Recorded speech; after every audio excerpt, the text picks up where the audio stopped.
Bilha Bas Devorah Avraham. We've started a new mimer, and it works out very nicely because this mimer is on this week's Torah reading and half Torah. So even though tomorrow night is Parsha, but just a quick look at the Parsha. So this week's Parsha is dominated by the story of what we call the Meraglim. Now, curiously, the word Meraglim, we'll talk about this more tomorrow night, and Parsha was not really their assignment. Their assignment was, and this is another one for you, Nira, of English words that are based on Hebrew words, Lator et haaretz, to T-O-U-R, and they came back and they maligned it. They were maligning. As a result, the Jewish people have to spend 40 years wandering. That whole generation dies out. The 10 evil spies themselves die out immediately. And only the two virtuous survivors, who are Moshe's primary student and protege and successor, Yehoshua, and Moshe's brother-in-law, Kalev, survive. In the Haftorah of this week's Parsha, which is a selection from the second chapter of the book of Yehoshua, which picks up where the Chumash ends off. So after there's the mourning period for Moshe, and then there's God's sort of encouragement to Yehoshua. So then Yehoshua, Joshua, the survivor, his first act as leader is to send in 2 spies. So our immediate reaction is, fool me once, shame on you, fool me twice, shame on me. What are you doing? This is exactly what's got us in trouble 40 years ago. And you, Joshua, should know better than anybody else because you were in that group. And what are you doing? Why are you sending in these spies? So, of course, if we know it, Yehoshua knew it. He's not stupid. What we're looking for are what are some of the nuanced distinctions between the spies that Moshe sent and blew up in our face and the spies which Yehoshua sent, and why would he do that, and how come they did, in fact, succeed in their mission. So we started looking around at some of the differences in the assignment given to the spies sent by Moshe, which was to tour one of the differences was to tour the entirety of Eretz Yisrael, whereas Yehoshua only had them tour the immediate border cities. And this is not only understood at a strategic level, it also, as we will elaborate, is understood at a deep spiritual level, that there's a difference going on as to what Moshe Rabbeinu's spies of the Parsha were sent to do, what their mission statement was, in contrast to what Yeshua's spies were sent to do. So as always, Hasidus reminds us that Torah exists at so many levels. There's the literal strategic level, and then there is the deeply spiritual personal level, and what spying or seeking out or searching out means, and what our values and objectives are. When I say values, I mean, what is it that we value? What is it that we are hoping to achieve? So the mimer continues. Again, our Rebbe's mimer is based on a mimer of the same title that is originated by the Alter Rebbe, the first Rebbe. And as we've talked about so many times, our Rebbe is the 7th Rebbe, which is the conclusion, and that's going to become emphasized, particularly in this mimer, about the slate of 7 character traits, the midos, and the 7th midah, which is called in Hebrew Malchus, which doesn't really translate very well into English. It's a combination of what a king is and what a king does. They're both necessary. And so on. So we'll get into that. But as an illustration, it takes everything that's led up to it and it coalesces it and puts it into play. So the 7th Rebbe takes all the previous Rebbe's Maimarim and develops them, expounds upon them, and so on, as we have talked about in so many other contexts. So this Maimer and this question is raised by the Alter Rebbe. And our Rebbe, again, summarizes the answer that the Alter Rebbe gives, that the instruction, the commandment to conquer the land is also an eternal commandment, because it exists not only in the military sense, which is the obvious illustration, it exists at the personal spiritual level. It exists within each one of us. Now, the Mimer doesn't say this particularly, but an example is one that you probably all recognize. It's recorded in Pirkei Avos that says, for example, who is wealthy? He who is satisfied with what he has. So it uses these sort of counterintuitive explanations. And one of the list is, who is mighty? He who can conquer his inclinations. That is, it is more difficult to conquer one's inclinations than it is to conquer a city. And we don't have to look very far to see in the world of celebrity, people who command attention, snap their fingers and have people come running, their lives are completely ruined because of their inability to control themselves and to control their impulses. So conquering is not only about a military strategy, it is also, maybe we could even argue primarily, about the capacity to restrain one's impulses and to conquer oneself, one's animalistic, I see it, I want it, I grab it, reflexes. And therefore, it is not only a story about the Jewish people on the verge of entering the land, both in Moshe's time and 40 years later in Joshua's time. It is an eternal message for each of us in our ongoing, I mean, we're perfect, but our ongoing pursuit of conquering our impulses and our temptations and our distractions, that each one of us has to conquer all of our koiches. Now, this is a very, I don't know whether it's a common or it's a central theme that we talk about a lot in Torah, that one cannot simply do only what they're good at. There is an explanation that, I see we have only women on tonight, but tefillin is put on the weak arm. Why is a right-handed person put the tefillin on their left arm and a left-handed person on their right arm? So amongst the many explanations is because we have to serve Hashem with our weaknesses as well. Meaning we can't just say, look, I'm really good at the mitzvah thing, I'm not so much for the Torah study thing. Or I'm really good at the Torah study thing, but I'm not so good. And therefore, I'm going to avoid the thing I'm not good. I don't daven, I just study Torah. And so on. So this is true not only in the action mitzvahs, it's also true in our character. Everybody has a spiritual personality. People have a predisposition, as we talk so much about in Tanya, this that the sign of one who is in the process of serving Hashem is about how much he is moving the needle, how much is he changing his natural set, which Hashem gives him. You know, it's like being tall or running fast. They may be beneficial, but it's not the product of any effort. It's just a consequence. So our obligation is to seize control over all of our character traits, the ones that are naturally inclined towards godliness, and perhaps more importantly, the ones that are not naturally predisposed to being very godly. And this is that idea that not only are the Jewish people preparing to conquer the land in the times of Moshe, and that sort of gets delayed until they conquer the land in the time of Joshua, we have to be prepared to conquer our land meaning our identity.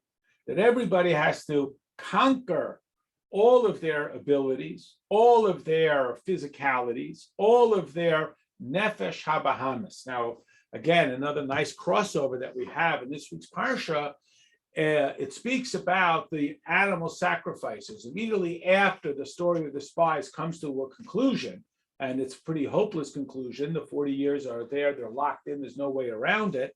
It speaks about animal sacrifices. Now, the question is, what is the sequence here? And one explanation is that it is a reminder that the objective of the animal sacrifice is not just about the killing of the ram or the goat, it's about finding within ourselves our animalistic tendencies. Where are we more behemoth-like? Where are we more animalistic? And transforming that into the service of Hashem. That is represented, the animalistic character is represented in the land of Canaan as it currently is. The term Canaan doesn't say this in the Mimer, but as an example, the name Canaan, although there were numerous nations, just to give a little bit of an understanding of the time period, these are not nation states like we know about with Egypt. You can just show up. Remember when Abraham Avinu goes down to Egypt, there's a whole border patrol, stopping them. Who is this? It's my sister, and so on. That's not what it's like in Canaan. It's a loose affiliation of tribal nomadic groups who wander around. We have this indicated when Abraham moved down there and so on. But meaning, why is it that Abraham moves down and sets up shop in Canaan and they don't ask him, who is this? It's my wife, it's my sister, like he has with the Plishtim and he has with Mitzrayim. And part of the reason is the socio-political circumstance of the time was Haknani Az Ba'aretz. It happened to be that was the nation who happened to be passing through at the time.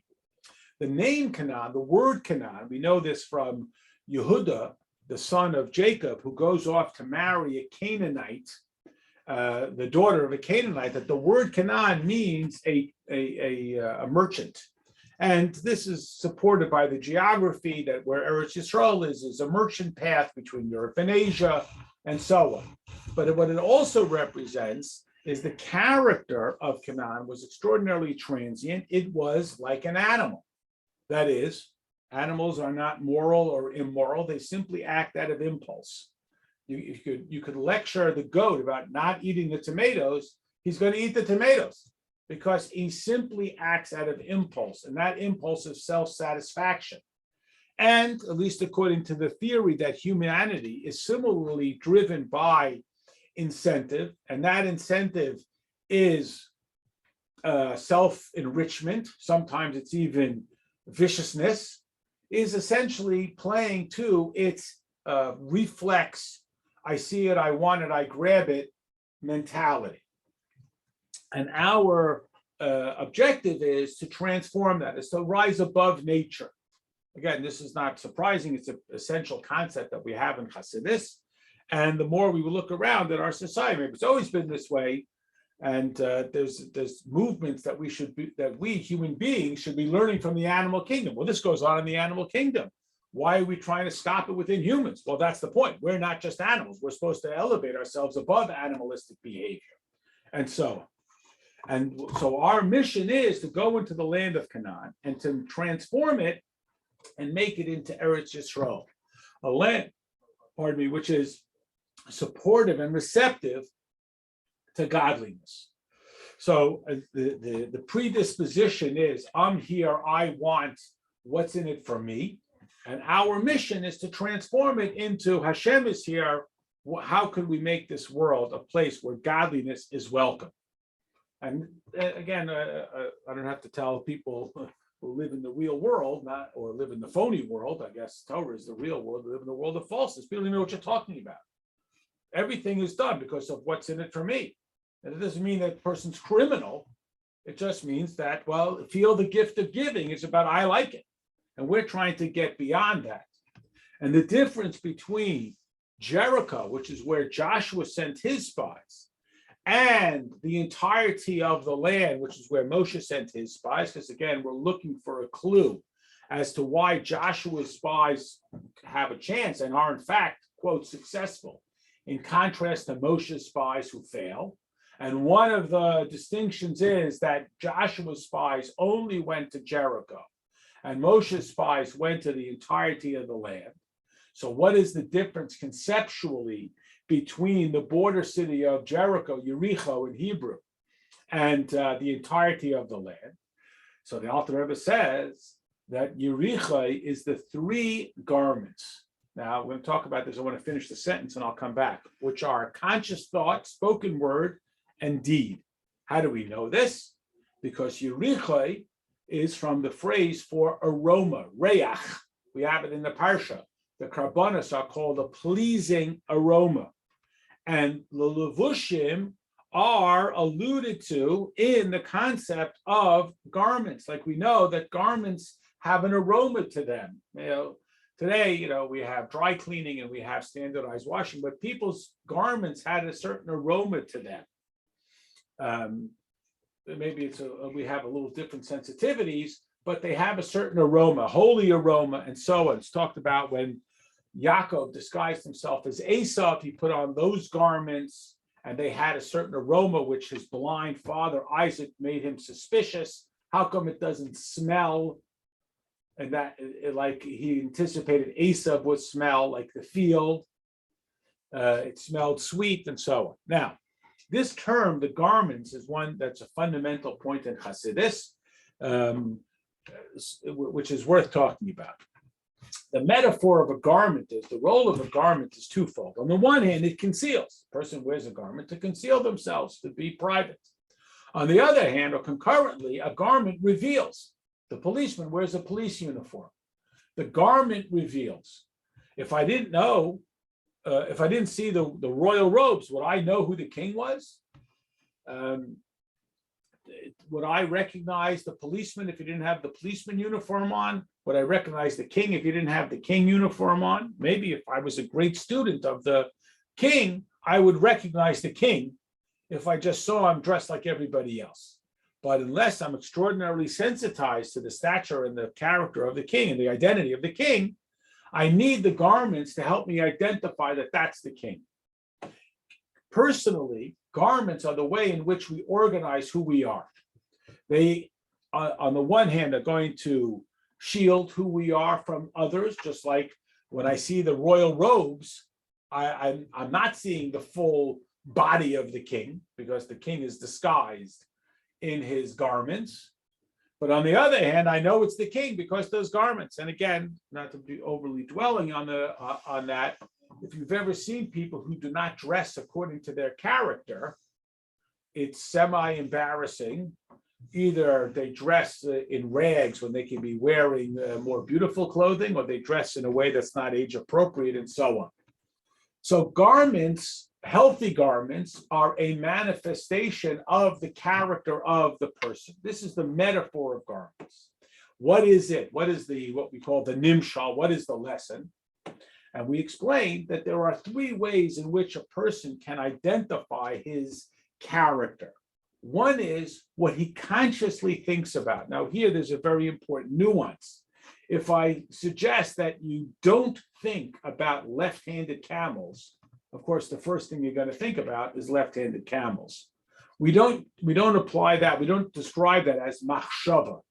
The root of the word machshava is chashuv, what is significant.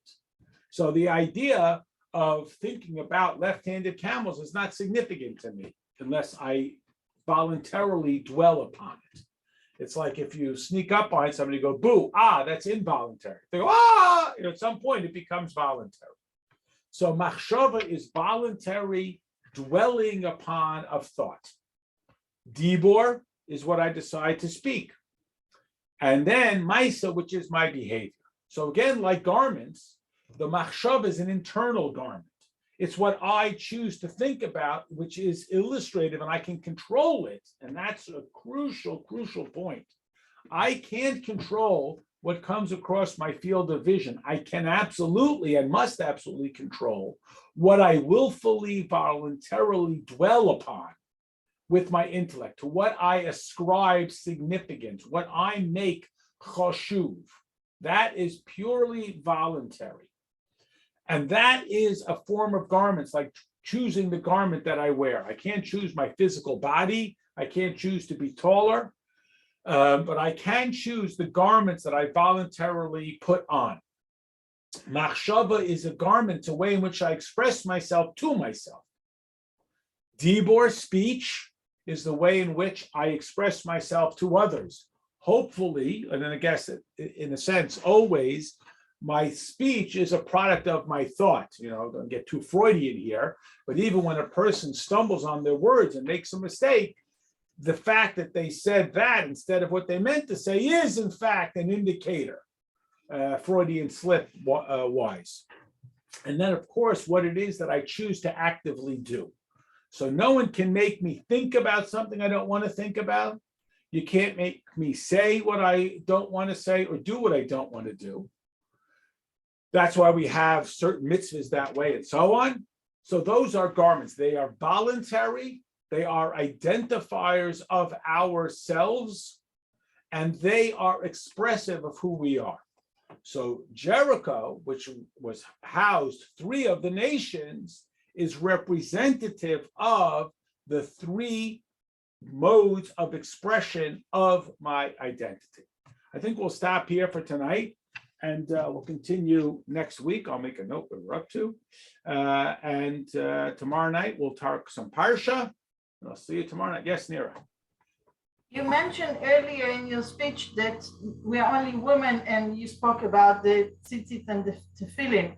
In our parasha that we're going, God willing, to read in 3 days, there are 2 adjacent mitzvot. One is the tzitzit, because we're in Parashat Vayishlach, and the other one is Afrashat Chala. Yes. So both of them provide a direct link to HaKadosh Baruch Hu, one for the feminine point of view and one from a masculine point of view, because women only have 3 mitzvot of Chana. Mm-hmm. We have the power just by creating food and feeding people. As we infuse the dough with our prayers go straight to the Baruch Hu. How we know that? Because every single person that will eat from the food that we are providing will recite a blessing upon it. And the Baruch Hu is listening to those blessings. And just like the men have the tefillin on, and they have a direct link. Oh, haha, thank you. Okay. See you See you tomorrow. tomorrow night. I'll post the recording. Good night.